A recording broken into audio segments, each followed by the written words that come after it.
you ready for this?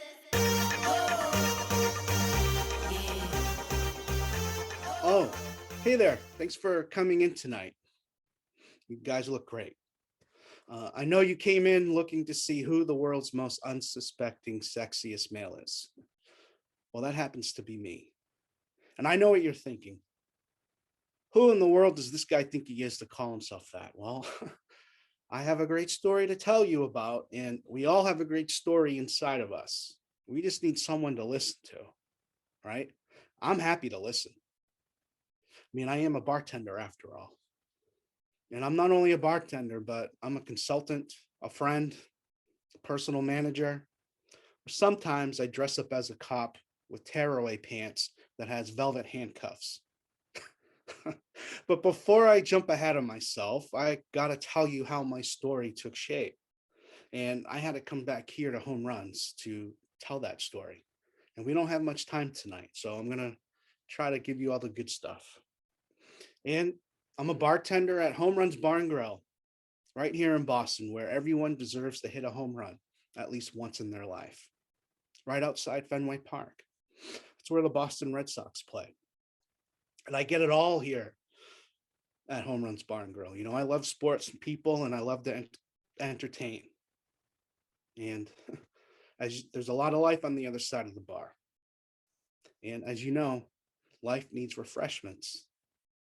And I'm happy to serve up these refreshments. I serve shots filled with courage, both on the rocks and straight up. I also serve pints filled with a sense of purpose or laughter. And from time to time, I'll serve pitchers filled with fame. Yeah, that's right. The ball players from the Sox, they'll come in and, well, that's all they drink. Pitchers of fame, right? Pretty cool. You know, I love working here at Home Runs, but there was one time where I had my eyes set on a bigger field to play on. Something bigger than, well, good old Johnny Boy behind the bar, right? You know, I'm half Italian, half Irish. I grew up in a working class home where both my parents worked hard. Love them dearly, but I had something bigger planned for myself. You know, the norm was always get a good job with benefits and you're good. Well, I wasn't good. I wanted something more for myself. So one fateful night, I took two shots of courage, one on the rocks and straight up. I had a pint filled with that sense of purpose. And then, well, I had to drink from that pitcher of fame. I did all of this to live a life of no regrets. You know, my father died at a young age, and since his passing, felt like I've been on the clock, so to speak. It's like I hear a stopwatch click. It's like that one we see on 60 Minutes, you know, the one that tick, tick, tick, tick, tick. Yeah. Or it's like I'm hearing a shot clock at a basketball arena and the crowd is counting down 5, 4, 3, 2, 1, game over. So, in an effort to beat the clock, I stepped up to the plate and took a big swing. You know, people tell me all the time, things take time and time is precious. Well, I'm here to tell you, not many people have a lot of time. You know, there was a time I was pursuing acting, and then I got offered to manage this cool place. And then I started to see friends and family members pass away way before their time, like that we think of. And that set off an alarm inside me. It's like I have this sense of urgency that no one knows about, they don't care about, or they just don't want to know. And those people that don't care, those are those unnecessary roadblocks that we jump over every day. And this story isn't about those people. It's a story about someone like us, about someone who knows their sense of purpose and knows the life that they want to live for themselves. Someone who stepped up to the plate to take a big swing, to live a life of no regrets. And for once in his life, allowed himself to have fun and let himself become famous. And I'm going to show you how my story took shape. But I had to come back here to Home Runs to tell you. And luckily for us, We got most of the key characters, as you call them in every story, but these characters, they're my friends and they're people I trust with my life. And I will introduce you to them. Johnny, that's the cleanest mug I've seen in my life. Are you okay? Like, who are you talking to? Derek, don't worry about it, man. I'm just going through a monologue. Oh, cool. Whatever that is. I mean, okay. But when you're finished, can I get another shot of laughter, please? Yeah, that's my friend John, right? He's such a good guy, but I love to bust his chops. Look at him. He gets all worked up so quick. Met him a long time ago, known him half my life. He's such a great guy. I love my job running my construction business and cracking jokes here from my stool, but there's no way I could get the courage like him to get up on stage and shake my bits and entertain anybody. That's not me. I just am happy that he finally did it and stopped talking about it. So that was my friend Derek, and I have another friend here tonight. His name is Pete. I met him many years ago, around the same time as Derek. Johnny, dude, are you okay? Like, this drink is fire. And who are you talking to, man? Pete, most people say thank you first when they get a stiff drink, okay? And I'm just going through a monologue, so stop breaking my chops, okay? Thank you, buddy. I appreciate it. Hey there. My name's my name's Pete, and I'm just happy to meet you, right? And I love breaking his chops. Look at him. See how quick he got worked up? It's great. I can never do what he does by getting up on stage and entertaining. I love my seat and telling jokes here, all right? Within my friends and family. I once took a big swing in my life and I became a successful real estate agent, right? Like, I've known John, met him when we were youth sports coordinators, but like, I wanted more. So I got it. I now great business, great family, kids, the whole nine. But I was just tired of seeing John and hear about him talk about what he wanted to do. I'm just glad he finally did it. Derek and I support the kid in whatever he wants to do. He just needed to do it. Hey, John, when you're finished with that monologue thing, can you give me another shot of laughter, please? Because that courage stuff is way too strong. And we only drink that on your birthday. Sure thing. Well, it should be my birthday every day since I've had to be courageous for the past year. Oh, hey, folks. That's both Pete and Derek. They're great people. Might be a little rough around the edges, but I trust them with my life. And in this bar, and for every bar for that matter, we get interesting people. So just interesting, like the gentleman sitting in between both Derek and Pete, who talks like he's narrating a play. Interior bar, nighttime, for Thomas Daniel is sitting in between both Derek and Pete, two strapping lads, sipping from his pint of a comfort. Thomas was a famous actor and met John while they were working on a Geico commercial. Thomas was in between gigs and was helping the director out, as the director wanted him to cross the frame like so. And it was such a marvelous cross, he only needed one take. And Thomas Daniel goes back to sipping his pints of comfort, all the while Derek has a bewildered look on his face. Hey, Thomas, I knew you were a famous actor allegedly in England, but you are a weird dude. I guess that's why we love you. Thomas Daniel accepts the great compliment bestowed on him by Derek and goes back to sitting on his bar stool, sipping his drink. That's Pete, Derek, and Thomas. All three of those guys, they were here that fateful night. Yeah, they were sitting in the same seats. I was behind the bar. That one fateful night where my life changed, and all of a sudden, Kelly walked through that door. Hey, John, I see you're still saving the world with one drink at a time, huh? Hey, Kelly, I'm glad to see you tonight. Your party is all set up in the back bar, okay? So let me know if you need anything.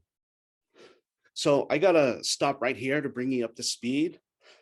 So it's mid-March, a few weeks after Valentine's Day, but just before St. Patrick's Day.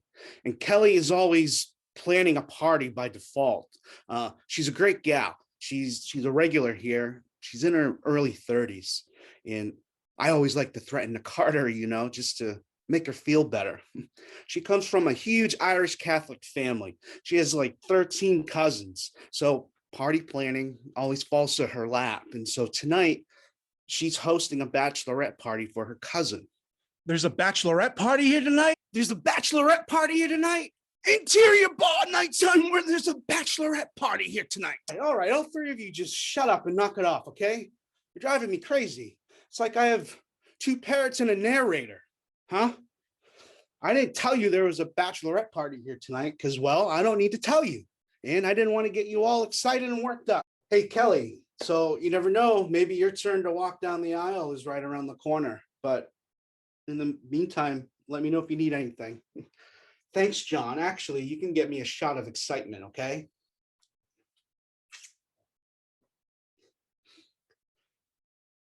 And that was when Kelly got a phone call. You've got to be kidding me. You're already 20 minutes late, and now you called to tell me you decided that you've lost the passion for dancing? You're a stripper. How much passion do you need to take your shirt off and shake your ass? You're an unprofessional hack.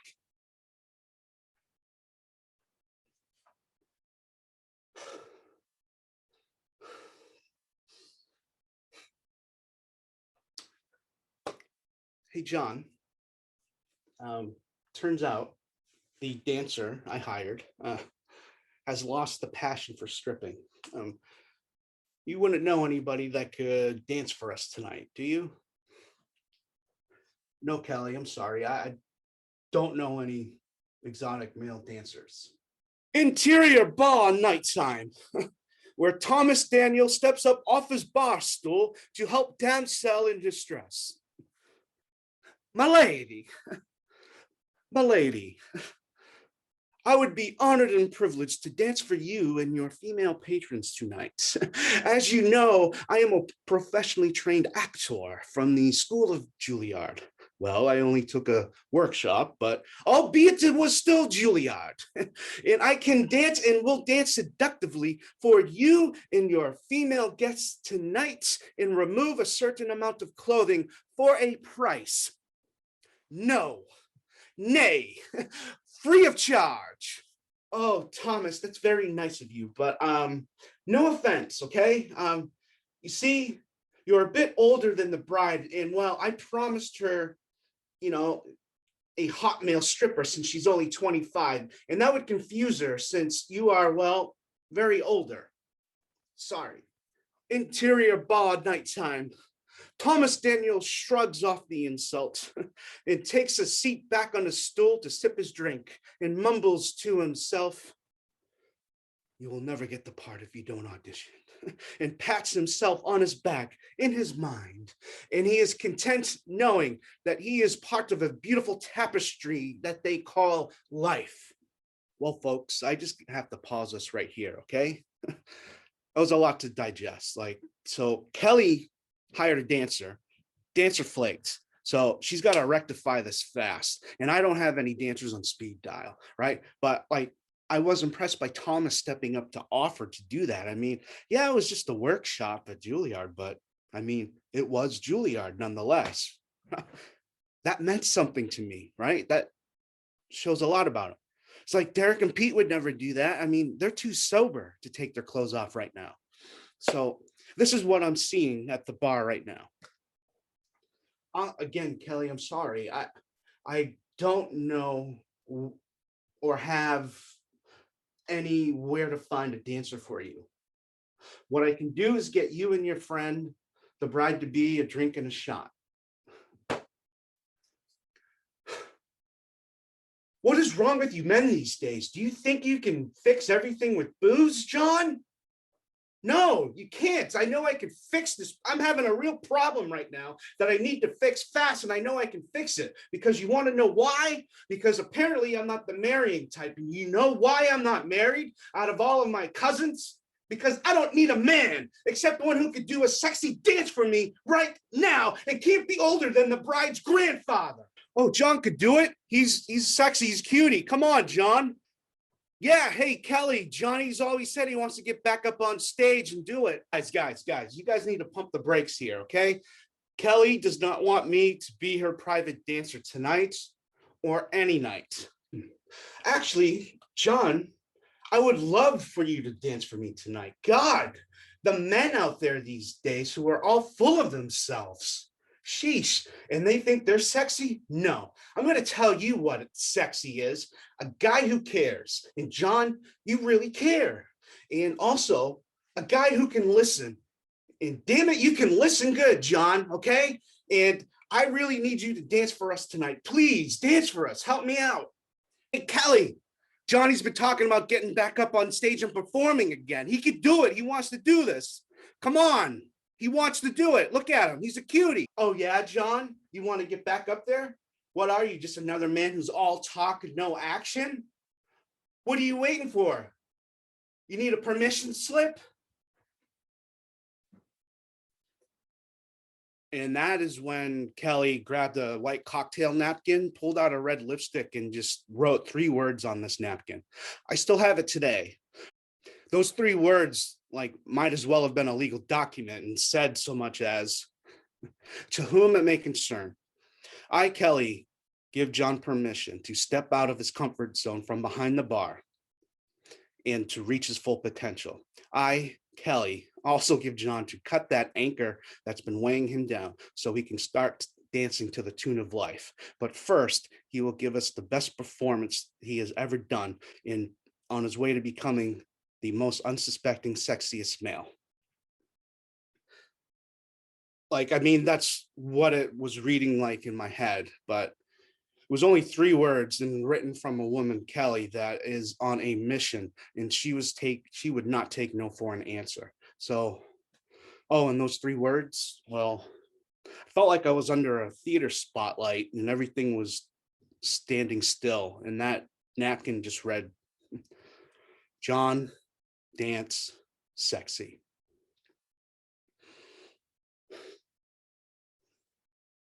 Well, Kelly, it's like a big decision, nothing like being put on the spot, but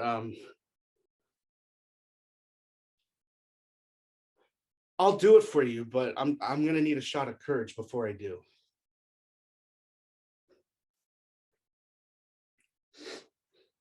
And that's how I stepped on the path to my true destiny. Are you ready for this?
hey, I'm so glad to see that you're still here.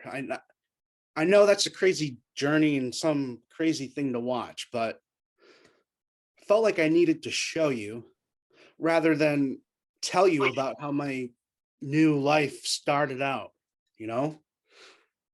And I know what you're thinking, like, why in the world would this guy ever decide to strip for a bunch of strangers? Well, with Kelly's help, she pushed me to strip away all that self doubt and negativity that I had been wearing my whole life. And it was weighing me down. And she gave me that push that I needed, and that sometimes we all need to just strip away all that stuff. And I feel so much lighter and freer now. And because of that one night dancing at that bachelorette party at Home Runs, Kelly hired me for some other events that she booked me at. Yeah, she has the typical beefcake dudes, big muscles, shoulders, six packs, and all. Well, she said I was special. She said I was the only husky fella. So, hey, and we did a soft opening at a theater in the theater district in Boston. And while there was a reporter there, he liked our review, and that's how I got labeled the most unsuspecting, sexiest male. He wrote it in black and white in the Boston magazine. And then that just caught fire. I personally think the title's too long, right? I felt like I needed to dance so extreme because, well, we all have a special dance inside of us, right? Dancing wasn't my first calling, but I needed to do that dance to lead me to what I really want to do. And I'm performing now, I'm acting uh, all over the place. And you have your own sexy dance that you want to do. And I say, do it. And I just realized I've been polishing this mug for the whole time, like 20 minutes or so. Well, sorry, but it's closing time. Uh, it's time to go to another bar, go home, or go find a party. But before you do go, don't forget to pick up your permission slip outside. Thanks for hanging out tonight. Are Cheers. you ready for this?